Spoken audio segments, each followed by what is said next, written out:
पहले से नेकी और कुछ बाबा इस सब कलयुग के बाप सबसे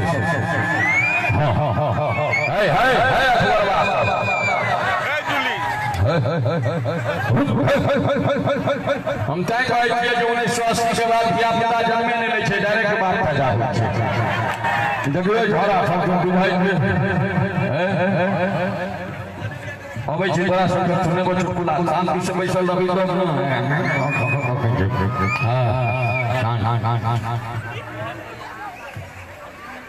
हेलो हेलो हेलो हेलो सबसे बड़ा सोना सी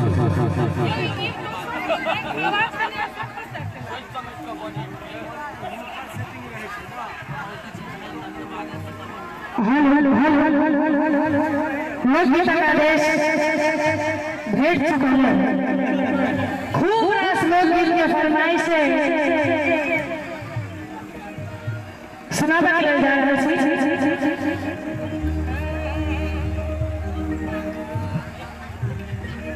हमारा आवाज में काफी पसंद किया गया कमेंट्री वीडियो के माध्यम से।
जेठा खाड़ा दिमस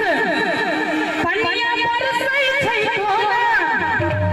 रे पनिया बरसै छै कोना रे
लर्नर एखने से सीखते तब न जुआन हेतै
सासू से भेटलै तीतरा ननद के भेटलै नाथिया ननद के भेटलै नाथिया सोन के मिललै है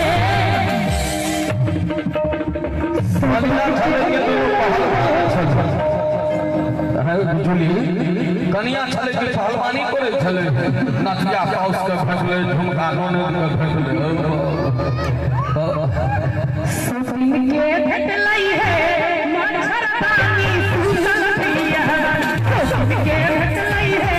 मच्छरदानी सुतल पिया सासू से भेटलै तीतरा ननद के भेटलै नाथिया ननद के भेटलै नाथिया सोन के मिललै है सोन के मिललै है मच्छरदानी सुतल पिया सोन के भेटलै है मच्छरदानी सुतल पिया सोन के भेटलै है मच्छरदानी सुतल पिया सोन के भेटलै है मच्छरदानी सुतल पिया सोन के भेटलै है मच्छरदानी सुतल पिया सोन के भेटलै है सोन के भेटलै है मच्छरदानी सुतल पिया सोन के भेटलै है मच्छरदानी सुतल पिया सोन के भेटलै है मच्छरदानी सुतल पिया सोन के भेटलै है मच्छरदानी सुतल पिया सोन के भेटलै है मच्छरदानी